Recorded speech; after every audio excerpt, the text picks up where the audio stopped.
हमारे cyber crime से पधारे अधिकारी को बताना चाहूंगा कि वो 2 मिनट बच्चों को समझाए कि ऑनलाइन धोखाधड़ी से आप कैसे खुद भी बच सकते हैं और अपने परिवार, रिश्तेदारों, भाई बहनों को भी बचा सकते हैं। Sir please welcome.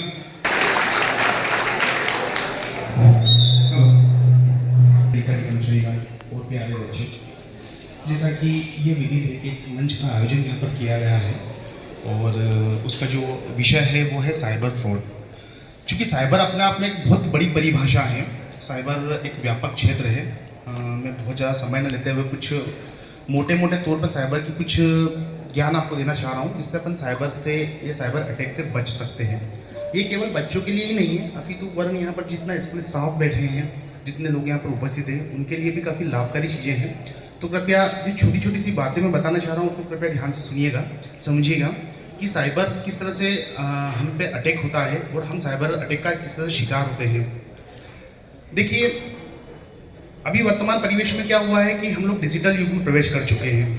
आपने देखा होगा कि आटे से लेकर के गेहूं तक, चावल से लेकर के सुई तक सब कुछ ऑनलाइन हो गया है। कोई भी वार त्योहार आता है तब हम लोग ऑनलाइन खरीदारी की ओर प्रचलित हो गए हैं। और इस तरह से हर एक छोटी छोटी सी चीज़ में, जैसे आप लोग स्कूल के बच्चे हैं, फॉर्म भरना है, स्कूल का एडमिशन करना है, कोई नई वैकेंसीज को आपको अप्लाई करना है, हर चीज़ ऑनलाइन हो गई है। तो जब ये सुविधा अपने को मिली कि घर बैठे हम इन सुविधाओं का उपयोग कर सकते हैं, तो वहीं साइबर अटैकरों को एक बहुत बड़ा अवसर भी प्राप्त हुआ है कि इस अवसर के माध्यम से वो आपसे साइबर अटैक करके और अपने जो पूंजी है अवैध तरीके से वो प्राप्त कर सकते हैं। कुछ छोटी छोटी सावधानियां ऐसी हैं जिनको अगर हम लोग पालन करते हैं तो शायद उस साइबर अटैक से हम बच सकते हैं। चलिए मैं शुरुआत करता हूँ। देखिए, सबसे पहले क्या होता है कि हम लोग एक एंड्रॉयड मोबाइल का उपयोग करते हैं, है ना। सारे बच्चे, ऐसा कोई मेरे हिसाब से होगा नहीं जिसने एंड्रॉयड मोबाइल नहीं देखा हो या यूज़ नहीं किया हो। सभी लोग जानते हैं एंड्रॉयड मोबाइल क्या होता है ना। एंड्रॉयड मोबाइल को जब हम यूज़ करते हैं तो इंटरनेट के थ्रू करते हैं, और इंटरनेट मतलब अपन ने साइबर की दुनिया में कदम रख दिया है। अब हमें क्या करना होता है कि सपोज कीजिए ये एंड्रॉयड मोबाइल है, आपको पता है जितनी इन्फॉर्मेशन आपके परिवार को, आपके पेरेंट्स को नहीं है, उतनी आपके बारे में इन्फॉर्मेशन इस मोबाइल को है। मोबाइल आपकी वॉइस को कैप्चर करता है, मोबाइल आपकी लोकेशन को कैप्चर करता है, मोबाइल आपका हर एक डेटा कैप्चर करता है। एक छोटा सा एग्जांपल मैं दे रहा हूँ। कभी आप लोगों ने ट्रेंडिंग सर्च किया हुआ है यूट्यूब पे, फेसबुक पे, ये किसी भी तरीके से आप लोग सर्च करते हैं, तो आप लोग खुद भी इसको एनालिसिस करना, महसूस करना कि सपोज कीजिए कि मैं डेली, मुझे भजन सुनने की आदत है, मैं यूट्यूब पर जाऊँगा तो भजन को सर्च करूँगा। तो जैसे ही मैं सर्च ऑप्शन पे जाता हूँ तो मुझे ट्रेंडिंग सर्च वो शुरू करने लगता है। मुझे मेरे जो पसंदीदा भजन है वो मुझे एडवर्टाइज के रूप में वो मुझे पहले से बताने लगता है। तो आप सोचिए कि ये मेमोराइज कौन कर रहा है? ये डिवाइस कर रहा है। उस डिवाइस को पता है कि मेरी हॉबी क्या है। जैसे ही मैंने सर्च ऑप्शन पे गया हूँ तो मुझे ऑलरेडी ट्रेंडिंग सर्च ऑप्शन दे दिया है। ये चीज़ें किसी ने महसूस करी है? आपको पता है ऐसा क्यों हुआ है? वो इसलिए हुआ है कि आपका जो डिवाइस है वो आपकी हॉबी को रीड कर रहा है। यदि आपका डिवाइस आपके पास खड़ा है और आप कुछ बात कर रहे हैं तो उसका जो माइक है वो आपकी वॉइस को रिकॉग्नाइज कर रहा है। उसके पास आपकी टोटल वॉइस है। यदि आप कुछ चीज़ कर रहे हैं तो वो सर्च कर रहा है, वो आपकी हॉबी को रीड कर रहा है। तो सोचिए ये इतना घातक भी हो सकता है। और सपोज कीजिए कि अगर ये इन्फॉर्मेशन किसी ऐसे व्यक्ति के पास चली जाए जिसको इसका अनाधिकृत उपयोग कर सकता है, तो आपको कितनी बड़ी नुकसान या हानि में पहुंचा सकता है। अब साइबर अटैक जो होता है वो होता कैसे? देखिए, इंटरनेट पे जो भी चीजें होती हैं वो होती है एप्लीकेशन प्रोग्राम के थ्रू। एप्लीकेशन प्रोग्राम एक लैंग्वेज कोडिंग होती है जिसके माध्यम से वो मोबाइल को संचालित करते हैं या कोई भी प्रोग्राम को या एप्लीकेशंस को ऑर्गेनाइज करते हैं। साइबर अटैकरों का मुख्य काम ये होता है कि वो एक ऐसी एप्लीकेशन प्रोग्राम्स को डेवलप करते हैं जो अपने मोबाइल की एप्लीकेशंस को प्रभावित करती हैं और अनाधिकृत डाटा को कैप्चर करने में सहायक होती हैं, जिसे हम शुद्ध रूप से वायरस का नाम से जानते हैं। ये वायरस एक ऐसा वायरस होता है जो भौतिक नहीं होता है, जो हमें दिखता नहीं है, लेकिन यदि वो हमारे मोबाइल में इंजेक्ट हो जाता है तो वो हमारी मोबाइल से सारी इंफॉर्मेशन कैप्चर कर लेता है। अब सबसे पहली बात आपको ये करना है कि जब कभी भी आप लोग मोबाइल का उपयोग करते हैं तो हम लोग किसी भी माध्यम से सोशल मीडिया ग्रुप से जुड़े हुए रहते हैं, हमारे परिवार से, दोस्तों से, कलीग से, स्कूल स्टाफ से, स्कूलों के बच्चों से। ग्रुप्स में कई तरह के मैसेज आते हैं, हम लोग मनोरंजन के लिए उन्हें आदान प्रदान करते हैं। मेरे पास कोई मैसेज आया, मैंने उसे आगे शेयर कर दिया। उसका जो एक मोटो या ध्येय होता है वो केवल एक इंटरटेनमेंट होता है। लेकिन ऐसे मोबाइलों में, ऐसे ग्रुप्स के माध्यम से साइबर अटैकर कोई ना कोई लिंक या मालवेयर्स को इंजेक्ट करने का कोशिश करते हैं ताकि उस ग्रुप के माध्यम से वो सारे जो मेंबर्स हैं वो सब प्रभावित हो जाएं। सबसे पहली चीज़ आप ध्यान रखिए कि जब कभी भी हम लोग मोबाइल का उपयोग करते हैं तो किसी भी प्रकार की कोई भी लिंक आती है, अब लिंक का मतलब क्या होता है? लिंक होता है कि URL। इंटरनेट पर हम जब भी कोई काम करते हैं उसका एक एड्रेस होता है पर्टिकुलर, जैसे हमारा एक मोबाइल नंबर है, मोबाइल नंबर हमारा एक एड्रेस है। इसी तरह से हर एक एप्लीकेशंस का या हर एक कंटेंट का एक यूनिवर्सल रिसोर्स लोकेटर होता है जो उसका यूनिक एड्रेस होता है। आपने कभी देखा होगा http करके बहुत लंबी सी लिंक रहती है जो अंडरलाइन में होती है। उस लिंक को आपको कदापि क्लिक नहीं करना है, चाहे वो किसी भी माध्यम से किसी ने भी भेजी हो। अभी जैसे आपका एग्जाम का दौर आएगा या कभी कोई कॉम्पिटिशन एग्जाम का दौर आएगा तो इस तरह के एक मैसेजेस आएंगे कि आप फलानी एग्जाम के लिए ऑनलाइन फॉर्म के लिए यहाँ पर क्लिक करें, यहाँ पर आवेदन करें। तो ऐसी लिंक को क्लिक करने के लिए आपको बहुत सतर्कता और सावधानी बरतने की आवश्यकता है। सबसे पहले आप उसको देखिए कि ये किस ग्रुप से, ये किस ऑर्गेनाइजेशन से आई है, ये इसकी सत्यापितता क्या है, उसको जांचें, उसके बाद में उस लिंक को आप ओपन करें। साइबर अटैकर्स ऐसे अवसरों का हमेशा उसमें इंतजार में रहते हैं कि उन्हें ऐसे अवसर प्राप्त हो। जैसे दीपावली आ रही है तो दीपावली को लेकर के महंगे उपहार को लेकर के, महंगे लुभावने ऑफर को लेकर के, महंगी वस्तुओं को सस्ती में बेचने करने के लिए, खरीदने बेचने के लिए इस तरह से वो लिंक और हम थोड़े से लालच में आकर के, थोड़ी सी अज्ञानता में आकर उस लिंक को क्लिक करते हैं। परिणामतः क्या होता है कि हमारे मोबाइल से सारी इन्फॉर्मेशन जो है वो साइबर अटैकर के पास चली जाती है और विद इन सेकेंड्स वो हमारे बैंक से जुड़े सारे खातों को प्राप्त करके और मोबाइल का जो बैंक अकाउंट है पूरा खाली कर देता है। इस बात का जब हमें ज्ञान होता है तब तक काफ़ी समय निकल चुका होता है। तो सबसे पहली चीज़, एक तो लिंक का मैंने बता दिया। सेकेंडली होता है APK फाइल। APK फाइल होता है एंड्रॉइड एप्लीकेशन का जो फाइल होता है उसका एक एक्सटेंशन होता है जिसके माध्यम से हम लोग कोई भी एप्लीकेशन को इंस्टॉल करते हैं। तो जब कभी भी आप लोग मोबाइल यूज करते हैं तो किसी भी प्रकार का APK आपको डाउनलोड कदापि नहीं करना है। यदि आपको कोई एप्लीकेशन डाउनलोड करना है तो हमेशा प्ले स्टोर पर जाएं, विधिवत साइट्स को ओपन करें, सर्व करें और वहीं से आप एप्लीकेशंस को डाउनलोड करें। किसी भी थर्ड पार्टी या तीसरे व्यक्ति के माध्यम से भेजी गई APK लिंक को कभी भी अपने फ़ोन में इंस्टॉल नहीं करें। सबसे बड़ी चीज़ और सबसे बड़ी सावधानी ये होती है कि कोई भी साइबर अटैकर आप पे अटैक तब कर पाएगा जब वो कोई ना कोई ऐसी चीज़ आपके मोबाइल में इंजेक्ट करेगा और आप उसको इंजेक्ट करने की अनुमति देंगे। यदि उसने इंजेक्ट नहीं कर पाया है, आपने अनुमति नहीं दी है, तो आपके साथ साइबर अटैक कभी नहीं होगा। तो आप लोग ये प्रण करें, किसी भी थर्ड पार्टी के माध्यम से, चाहे वो किसी भी ग्रुप में हो, कभी भी विश्वास न करें और कोई भी ऐसी चीज़ अपने मोबाइल में इंजेक्ट न होने दें। यदि आपने उसे इंजेक्ट नहीं होने दिया तो आपके साथ कभी भी साइबर अटैक नहीं हो पाएगा। समझ गए साथी बच्चे? मेरी बात समझ में आ रही है आपको? ठीक है। क्या होता है जैसे हम मोबाइल पे हम लोग गेम खेलते हैं, गेम खेलते खेलते आपने कभी देखा हम लोग इंटरनेट पर सर्फिंग करते हैं तो सर्फिंग करने के बाद अपने को बहुत सारे एडवर्टाइज मिलने लगते हैं। हम किसी और URL पर लिंक पे क्लिक करते हैं, कुछ और लिंक्स खुलने लगती हैं। देखा आपने कुछ ब्लिंकिंग्स वगैरह होती हैं? है कोई ऐसा बच्चा जिसने ये चीजें देखी हो? देखा है? तो उसका रीजन वही होता है कि वो साइबर अटैकर के द्वारा ऐसे बहुत सारे मालवेयर प्रोग्राम्स बना करके इंटरनेट पर उसको छोड़ दिए गए हैं। जब हम लोग उनको क्लिक करते हैं तो वो ऑटोमेटिकली उस रिसोर्स लोकेटर पर हमें ले जाता है और वहाँ पे वो अनधिकृत चीज़ें करवाने की कोशिश करता है जो वो चाहता है और हम उसके जाल में धीरे धीरे फंस जाते हैं। तो हमेशा आप ध्यान रखिए, इंटरनेट को बहुत सावधानी और सतर्कता से आपको यूज़ करना है।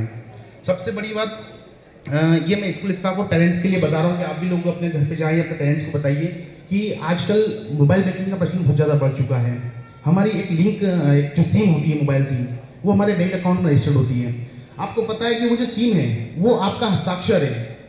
आपके बैंक से क्रेडिट्स लेने के लिए, क्रेडेंशियल्स करने के लिए मुझे फिजिकली रूप से आपकी आवश्यकता नहीं है। अब यदि आपके सिम का एक्सेस मेरे पास में है तो मैं आपकी सिम से लोन ले सकता हूँ, मैं आपकी सिम से पैसा ट्रांसफर कर सकता हूँ, मैं आपकी सिम से क्रेडिट कार्ड परचेस कर सकता हूँ, क्रेडिट कार्ड के माध्यम से बहुत सारी परचेसिंग कर सकता हूँ। और जब तक आपको ये बात पता चलेगी तब तक काफ़ी समय हो चुका होगा और आपके बैंक से काफ़ी क्रेडिट्स निकल चुका होगा। बिना आपकी मौजूदगी में मैंने आपके नाम से एक लोन ले लिया है। जब आपको पता चला, बैंक से नोटिस आया कि आपके नाम से 10 लाख का लोन है, तब तक काफ़ी समय निकल चुका होगा। ये एक स्ट्रेंज बातें नहीं है, इस तरह के केसेस बहुत नॉर्मली हो गए हैं जो हम लोग डेली सर्च करते हैं। डेली ऐसे इस प्रकार के केसेस पे हमारी स्टडी चलती है और ऐसे केसेस हुए हैं, मंदसौर में भी हुए हैं। तो अपनी जो सिम है उसको बहुत सावधानी और सतर्कता से यूज़ कीजिए, स्पेशली वो सिम जो मोबाइल बैंक अकाउंट में लिंक है। जो गवर्नमेंट की बहुत सारी परियोजनाएं होती है, जैसे SIR फॉर्म्स वगैरह के लिए काफ़ी लिंक्स वगैरह आ रही हैं, ग्रुप्स में मैसेजेस वगैरह आ रहे हैं कि आपको SIR फॉर्म भरने के लिए इस लिंक पर अपडेट्स कीजिए, आप ऐसा फॉर्म भरिए। तो हो सकता है कि 90% ये वो मालवेयर हैं जो साइबर अटैकर द्वारा डेवलप किए गए हैं और हम अज्ञानता में उनको क्लिक करके और उनका सारा अपना जो मोबाइल का या अपने पर्सनल जो इन्फॉर्मेशन है वो साइबर अटैकर को प्रोवाइड करवा देंगे। तो ऐसे किसी मैसेज पे आपको आंख बंद करके भरोसा नहीं करना है। कोई भी चीज़ को करने के लिए बहुत सावधानी और सतर्कता बरतना है। विशेषकर साइबर अटैक का जो पहला उद्देश्य होता है वो होता है केवल फाइनेंशियली डिटेल्स को प्राप्त करना, ताकि वो आपके बैंक अकाउंट को खाली कर सकें और उसमें जमा पूंजी को जो है वो हड़प सकें। तो एक छोटी सी गलती आपकी जिंदगी की मेहनत की सारी कमाई को एक झटके में हड़प करवाने में मदद कर सकती है। तो कृपया करके सावधानी आप रखिए। साइबर अटैकर के मुख्य वैसे दो उद्देश्य होते हैं। पहला तो मैंने आपको बताया जो प्रचलित तौर पर है और वो यही है कि उनका केवल और केवल फाइनेंशियली मैटर को लेकर के वो पे साइबर अटैक करते हैं। सेकेंडली होता है हरेसमेंट को। हरेसमेंट में साइबर अटैकर आपके लिए तब करता है जब वो आपसे कोई निजी दुश्मनी या द्वेषता रखता है। तो वो ऐसे व्यक्ति होते हैं जो आपके इर्द गिर्द होते हैं, जो आपके फैमिलियर होते हैं, जो आपको जानते पहचानते हैं। ऐसे केसेस बहुत कम होते हैं। तो फाइनली जो मुख्य रूप से साइबर अटैकरों का उद्देश्य होता है वो यही होता है कि उन्हें आपके बैंक से डिटेल्स को लेकर के उसमें से पैसा निकालना होता है। तो ये छोटी छोटी अगर सावधानी आप रखेंगे तो आप कृपया इन चीज़ों से बच सकते हैं। विशेषकर आप बच्चों के लिए बता रहा हूँ कि अपने पेरेंट्स के, आप लोगों के पास मुख्य मोबाइल, बहुत कम लोग ऐसे होंगे जिनके पास पर्सनल मोबाइल होगा। आप लोग अपने पेरेंट्स के मोबाइल भी यूज़ करते होंगे और आजकल जरूरी भी हुआ वर्तमान परिवेश में मोबाइल एक बहुत बड़ी आपकी आवश्यकता हो चुकी है। स्टडी पर्पज़ के लिए या कई भी सारी चीज़ों के लिए अपने को मोबाइल की आवश्यकता होती है। हम लोग अपने पेरेंट्स का मोबाइल उपयोग करते हैं, इंटरनेट उपयोग करते हैं और ऐसी कुछ गलती करते हैं जिससे हमारे पेरेंट्स के बैंक खातों में जो है मालवेयर इंजेक्ट हो जाता है। अब इसके बारे में अगर अपन अध्ययन करें तो एक बहुत बड़ा विषय है और इतना ज़्यादा अपने पास समय की थोड़ी सी बाध्यता है, इसलिए मैं बहुत गहराई में और गहनता से आपको नहीं समझा पाऊंगा। लेकिन बस एक मोटे तौर पे आपको यही बताना चाह रहा हूँ कि आपसे पे साइबर अटैक तभी होगा जब आपके मोबाइल में कोई ना कोई चीज़ इंजेक्ट होगी, चाहे वो आपकी जानकारी में हो, जानकारी के बाहर हो या अज्ञानता से हो। तो कृपया कर मोबाइल को चलाते समय ये सावधानी जरूर रखें, किसी भी व्यक्ति के द्वारा कोई भी लिंक को, कोई भी एपीके फाइल्स को भेजी गई है, चाहे वो व्हाट्सएप ग्रुप पे हो, इंस्टाग्राम पे हो, फेसबुक पर हो, उसे क्लिक नहीं करना है। बहुत ज़्यादा यदि आवश्यकता होती है तो पहले आप उसके बारे में जांचिए कि लिंक कहाँ से जनरेट हुई है, किस माध्यम से आई है, उसकी सत्यता क्या है। उसके बाद ही उस लिंक को आप क्लिक करें और क्लिक भी करें तो तब करें जब किया तो उसको किसी लैपटॉप में आप इंस्टॉल करें या किसी कंप्यूटर डिवाइस में इंस्टॉल करें और उसके बाद आप उसको खोलिए। खोलने के बाद आप उसको समझिए और उसके बाद अपना काम करिए। तो उम्मीद करता हूँ कि सारी बातें बहुत अच्छे से आपको समझ में आई होंगी और बहुत सारगर्भित तरीके से मैंने आपको एक बहुत बहुमूल्य चीज़ें बताई हैं। अगर ये चीज़ों का आप सावधानी रखेंगे तो आप साइबर अटैक से बच सकते हैं। तो इसी विश्वास के साथ कि मेरी बातों का आप ध्यान रखते हुए और इस चीज़ का हमेशा पालन करेंगे और मोबाइल को जब भी आप चलाएं इंटरनेट के माध्यम से तो बहुत सावधानी और सतर्कता बरतें।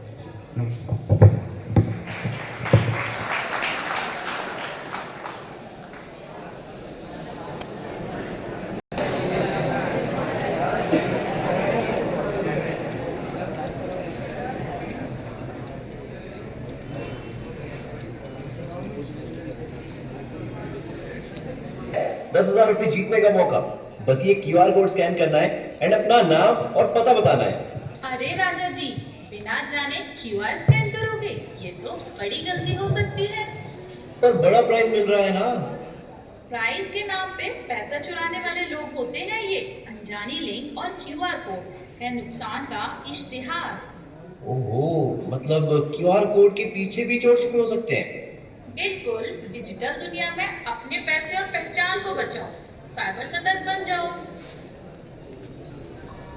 रानी जी, एक ईमेल आया है, ₹500 लगाओ और ₹10,000 कमाओ। वाह, क्या स्कीम है। राजा जी, आप फिर से फंस गए। ऐसे सपने से धोखा देते हैं। तो सब झूठ है। बिल्कुल, कम इन्वेस्टमेंट में ज्यादा मुनाफा बनाना, पैसे ऐंठने का है बहाना। अपना पैसा ऐसे लोगों के हवाले मत करो। समझ गया रानी जी, आज से मैं सिर्फ सोच समझ कर ही पैसे इन्वेस्ट करूंगा। साइबर क्राइम से खुद को बचाओ और फ्रॉड दिखे तो 1930 पर कॉल लगाओ। गीता जी, मुझे व्हाट्सएप पे मैसेज आया है, शहर में एक कंपनी ₹1,000 लेके जॉब देने का प्रॉमिस कर रही है। चलो इनसे बात कर लेते हैं। अरे रुक जाइए, जॉब के नाम पे पैसे मांगना फ्रॉड होता है। पर उन्होंने बोला कि रजिस्ट्रेशन चार्जेस है। जो नौकरी आपसे पैसे ले उसको दूर से जाने दें। नौकरी नौकरी देने वाले पैसे नहीं लेते, वो काम देखते हैं। समझ गया गीता जी, मैं अपना पैसा और भरोसा दोनों बचा के रखूंगा। नीता, कल किसी ने मेरा फेसबुक हैक कर लिया। अब सबको गलत मैसेज जा रहे हैं। क्या राजू, किसी के साथ पासवर्ड शेयर किया? नहीं, पर एक लिंक पे क्लिक किया था। डिजिटल दुनिया में हम सबको साइबर सतर्क बनना पड़ेगा। तो अब मैं क्या करूं? सबसे पहले अपना पासवर्ड बदलो। अगर तुमसे पैसे या ओटीपी मांगा जाए तो बिल्कुल मत देना। अगर फ्रॉड हो जाए तो तुरंत 1930 पर कॉल लगाओ। 1930 याद रहेगा। अपना पैसा अपनी पहचान, सेफ रहे तो लाइफ आसान। जी, मुझे व्हाट्सएप पे मैसेज आया है। शहर में एक कंपनी 1000 रुपए लेके जॉब देने का प्रॉमिस कर रही है। चलो इनसे बात कर लेते हैं। अरे रुक जाइए, जॉब के नाम पे पैसे मांगना फ्रॉड होता है। पर उन्होंने बोला कि रजिस्ट्रेशन चार्जेस है। जो नौकरी आपसे पैसे ले उसको दूर से जाने दें। नौकरी देने वाले पैसे नहीं लेते, वो काम देखते हैं। समझ गया गीता जी, मैं अपना पैसा और भरोसा दोनों बचा के रखूंगा।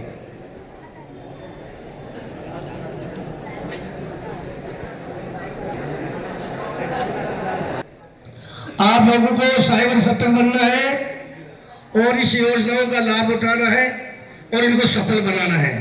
आपसे बार बार ईमेल भेजे, आपसे कोई ओटीपी मांगे, पासपोर्ट मांगे, तो ऐसे बातों में आपको ये लोग इंटरनेट के जमाने में फ्रॉड लोग आपको लालच देके आपसे पासपोर्ट, ओटीपी या किसी भी प्रकार से खाता नंबर, बैंक कार्ड नंबर, किसी भी प्रकार से आप किसी को मत शेयर कीजिए, क्लिक मत कीजिए, जिससे आपकी उम्र भर की धनराशि वो लोग, चोर लुटेरे, फ्रॉड लोग आपके खाते से पैसे हड़प लेंगे और आपको कंगाल बना देंगे। तो दोस्तों, ये साइबर सतर्क आपको बनना है, आपको भी समझना है, सबको समझाना है।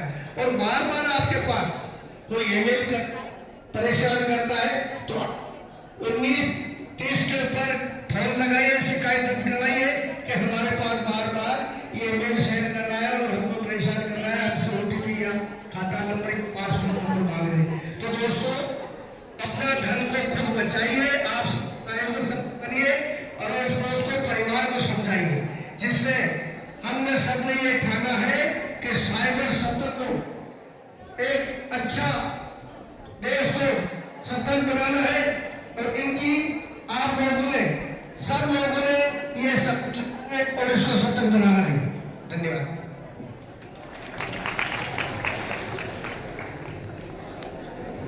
हेलो, देखिए, साइबर फ्रॉड से बचने के लिए हमने काफ़ी सावधानियों को सीखा है।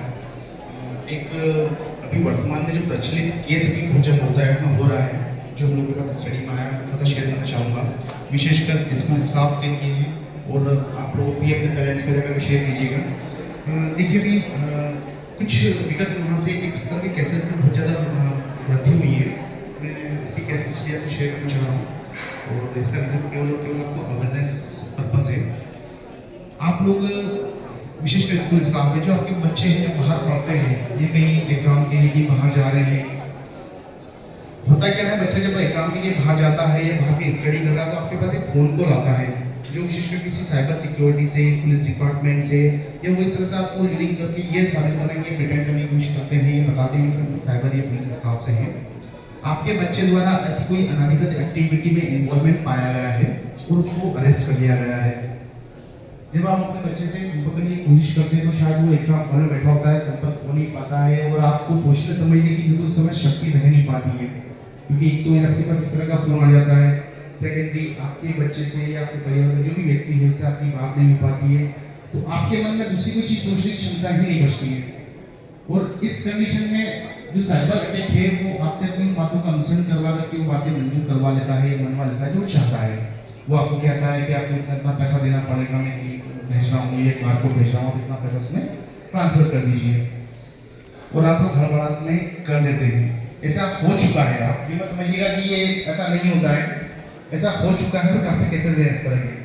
तो कृपया ऐसी कोई भी चीज़ होती है तो आपको ये किसी भी तरीके का, मैं ये नहीं कह रहा हूँ कि आपको केवल इसी माध्यम से, साइबर अटैकर ने रोज एक नया पेटेंट बनाया है, आज वो ये कर रहा है, कल दीपावली कुछ और करेगा, परसों होली पे कुछ और करेगा, जिससे समय और आवश्यकता के हिसाब से वो आपको फोन लगा करके आपको इस तरह से लीडिंग करता रहेगा, प्रिटेंडिंग करता रहेगा।